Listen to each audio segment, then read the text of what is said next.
காளத்தி மலைக்கு வடக்கே அமைந்த பொதப்பி நாட்டின் தலைநகரம் உடுப்பூர். உடுப்பூரில் நாகன் என்பவன் வேடர் குல தலைவனாக இருந்து மக்களை காத்து வந்தான். அவன் மனைவி பெயர் தத்தை. நீண்ட காலமாக அவர்களுக்கு குழந்தை பாக்கியம் இல்லாத காரணத்தால் முருகனை வேண்டி விழா எடுத்தனர். அவர்களின் வேண்டுதலை ஏற்றுக்கொண்ட முருகன் அருள் புரிந்தான். அவர்களுக்கு அழகான வலிமை மிக்க ஆண் குழந்தை பிறந்தது. நாகன் அக்குழந்தையை தன் கைகளால் தூக்கும்போது தின் என்று இருந்தமையால் தின்னன் என்று பெயரிட்டான்.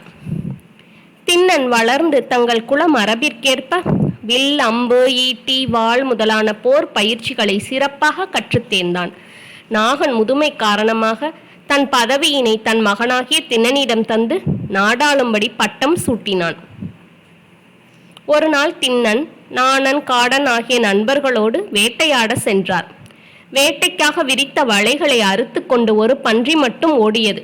விடாது துரத்தி சென்று புதருக்குள் மறைந்த அந்த பன்றியை தின்னன் தன் குறுவாளால் வெட்டி வீழ்த்தினார்.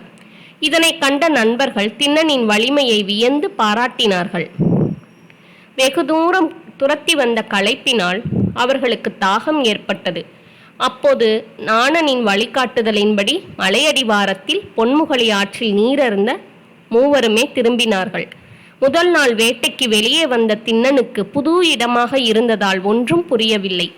பொன்முகலி ஆற்றையும் வானலாவ நிற்கும் காளத்தி மலையையும் கண்டு வியந்தார் தின்னர். இதனை கண்ட நாணன், இம்மலையின் மீது குடிமித்தேவர் இருக்கிறார், அவரை கும்பிடலாம் வா என்றான். நாணன் தின்னனிடம், குடிமித்தேவருக்கு சிவக்கோச்சாரியார் என்பவர் தினமும் ஆகம விதிமுறைப்படி தண்ணியை ஊற்றி பூவை போட்டு வெறும் சோற்றை மட்டும் அவர் முன்னால் காட்டிவிட்டு போவதை வழக்கமாக வைத்திருக்கிறார் என்றான். அவனுக்கு ஏனோ அந்த சாமியை பார்க்க வேண்டும் என்ற எண்ணம் மனதில் எழுந்தது. எனவே காடனிடம் திரும்பி வந்து உண்ணுவதற்கு தோதாக பன்றியை பக்குவமாக சுட்டு வைக்கும்படி சொல்லிவிட்டு நாணனுடன் வேகமாக மலையேறத் தொடங்கினான். மலையேறிய தின்னன் குடிமித்தேவரை கண்டவுடன் பக்தியோடு அந்த சிவலிங்கத்தை ஆற தழுவி இன்புற்றார். அவர் மனதில் சொல்லன்னா பாசம் பொங்கி எழுந்தது. ஐயோ குடுமித்தேவரே, இப்படி அடர்ந்த காட்டில் தனியாக இருக்கிறாயே, என்ன செய்வேன்?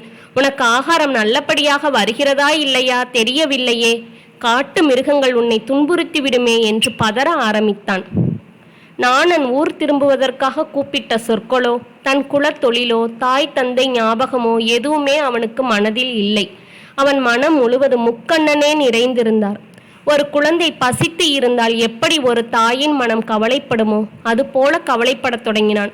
உனக்கு பசிக்குமே, சாப்பிட ஏதாவது கொண்டு வருகிறேன். தினமும் வெறும் சோற்றை மட்டுமே சாப்பிடுகிறாயாமே, உனக்கு ருசியான சாப்பாடு சாப்பிட கொண்டு வருகிறேன். நீ கவலைப்படாதே, இங்கேயே பத்திரமாக இரு என்று கூறிவிட்டு மலையடிவாரத்தில் இருக்கும் ஆற்றுக்கு ஓடினான். நாணன் கூறியது நினைவுக்கு வந்தது. குடிமித்தேவர் மேல் தண்ணீர் கொட்ட வேண்டும், பூக்கள் போட வேண்டும், சாப்பாடு காட்ட வேண்டும். அதனால் உடனடியாக காடன் சுட்டு வைத்திருந்த பன்றிக்கறியை எடுத்து கொண்டான். கையில் இறைச்சி இருந்ததால் இறைவனை நீராட்டுவதற்கான நீரை வாயில் பருகி வைத்து கொண்டான். அர்ச்சிப்பதற்கான பூவை தன் களையில் வைத்துக்கொண்டு சிவலிங்கம் இருந்த இடத்திற்கு குடிமித்தேவருக்கு படைக்கும் பொருட்டு மீண்டும் மலையேறினான். அப்பொழுதுதான் அந்தனர் சிவலிங்கத்திற்கு பூஜை செய்துவிட்டு போயிருந்ததால் லிங்க திருமேனி முழுவதும் பூக்கள் இருந்தன. அந்தனர் குடிமித்தேவரை எப்படி ஆராதித்தாரோ அதற்கு சற்றும் குறைவில்லாமல் தன் ஆராதனை இருக்க வேண்டும் என்பதனால் செருப்பு காலால் அப்பூக்களை அகற்றினான். வாயில் நிரப்பி வந்த நீரை லிங்கத்தின் மேல் உமிழ்ந்தான். தலையில் செருகிய பூவை லிங்கத்தின் மேல் போட்டான். பக்குவமாக சுட்டு கொண்டு வந்த பன்றிக்கறியை குடிமித்தேவருக்கு சமர்ப்பித்தான். குழந்தைக்கு எப்படி தாய் கெஞ்சி கொஞ்சி ஊட்டுவாளோ அதுபோல் குடிமித்தேவருக்கு உபச்சாரம் செய்தான்.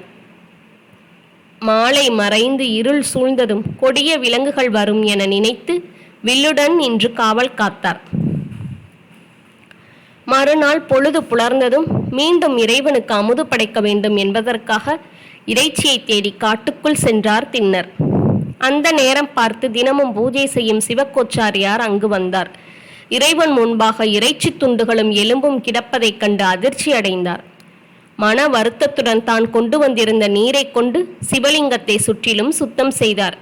இறைவனுக்கு அபிஷேகம் செய்து மலர் மாலை சூட்டிவிட்டு அங்கிருந்து புறப்பட்டார். அவர் சென்ற பின் காட்டுக்குள் சென்ற தின்னன் அங்கு விலங்குகளை வேட்டையாடி அதன் இறைச்சியை சமைத்து அதில் தேனை பிழிந்து எடுத்து கொண்டு வந்து இறைவனுக்கு படைத்து பூஜை செய்தார். மறுநாள் காலை வந்த போதும் இறைச்சிகள் இருப்பதைக் கண்டு சிவகோச்சாரியார் மனம் நொந்து போனார். இப்படியே 5 நாட்கள் கழிந்தன. சிவகோச்சாரியார் இறைச்சியை இறைவனுக்கு படைத்து தீய செயல்களை செய்தவர்கள் கழுவேற்றப்பட வேண்டும் என்று வேண்டினார்.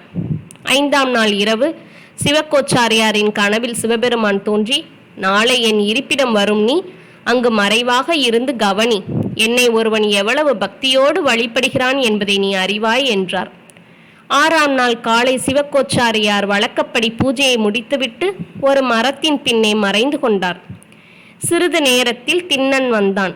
எப்போதும் போல் வாயில் இருந்த நீரை உமிழ்ந்தான், பூக்களை உதிர்த்தான். மாமிசத்தை நெய்வேத்தியம் செய்வதை சிவகோச்சாரியார் கண்டார். அவர் மனம் பதைத்தது. அப்போது திண்ணனின் பக்தியை உலகறியச் செய்ய நினைத்த சிவபெருமான் லிங்கத்தின் வலது கண் பகுதியில் இருந்து இரத்தத்தை கசிய விட்டார். இதை பார்த்து அதிர்ச்சி அடைந்த திண்ணன் பதறினான். பிறந்தது முதலே கொலை, குருதி, மாமிசம் இதை பார்த்து பழகியவனுக்கு பதற்றம் பயத்தினால் அல்ல, குடுமித்தேவரின் பால் கொண்டிருந்த அதீத பாசத்தினால் ஏற்பட்டதுதான் அது. இரத்தத்தை துணியால் துடைத்தும் அது வழிந்து கொண்டே இருந்தது. சிவபெருமானை கட்டி பிடித்து கொண்டு கதறி அழுதார். காட்டிற்குள் ஓடிச் சென்று பச்சிலை பறித்து வந்து அதன் சாறு பிழிந்து கண்களில் ஊற்றினார். எதுவுமே பலன் தரவில்லை. கடைசியாக ஊனுக்கு ஊன் என்று அவன் குலவழக்கில் சொல்லப்படும் ஒரு சொலவடை அவனுக்கு ஞாபகத்திற்கு வந்தது. அதன்படி தன்னுடைய வலது கண்ணை அம்பு கொண்டு பறித்து சிவலிங்கத்திற்கு வைத்தார். உடனடியாக இரத்தம் வழிவது நின்றது. திண்ணன் நிம்மதி அடைவதற்குள் இடது கண்ணில் இருந்து இரத்தம் கசிந்தது. இப்பொழுது அவன் கவலைப்படவில்லை. அவனுக்கு மருந்து என்ன என்பது புரிந்திருந்தது. 2 கண்ணும் போய்விட்டால் எப்படி மற்றொரு கண்ணை லிங்கத்தில் பொருத்துவது? அதனால் ஒரு காலை எடுத்து சிவபெருமானின் இடது கண்ணில் வைத்துக்கொண்டு அம்பினால் தனது இடது கண்ணையும் பெயர்க்கப் போனவனை ஒரு கரம் தடுத்தது. ஆம், சிவபெருமான் அவனை ஆட்கொள்ள வந்து விட்டார். நில் கண்ணப்பா என்று கூறியபடி அவன் கையை இறுக பிடித்தார். இனி எப்போதும் என்னுடன் என் வலப்பக்கத்திலேயே இருப்பாயாக என்று கூறி அவனை தடுத்தாட்கொண்டார். என்னே பாக்கியம்! பகவானே பக்தனின் கையை பிடித்து ஆட்கொண்டார். இதனை கண்ட சிவகோச்சாரியார் தம்மை மறந்து சிவன் அருளில் மூழ்கி திளைத்தார். அன்று முதல் இறைவனுக்கே தம் கண்ணை பிடுங்கி அப்பியதால் திண்ணன் கண்ணப்ப நாயனார் ஆனார். தென் கைலாயம் என்றும் காளஹஸ்தி என்றும் அழைக்கப்படும் திருக்காலத்தியில் காளஹஸ்தீஸ்வரர் சன்னதிக்கு வலப்புறம் கண்ணப்ப நாயனாரின் சன்னதி அமைந்துள்ளது.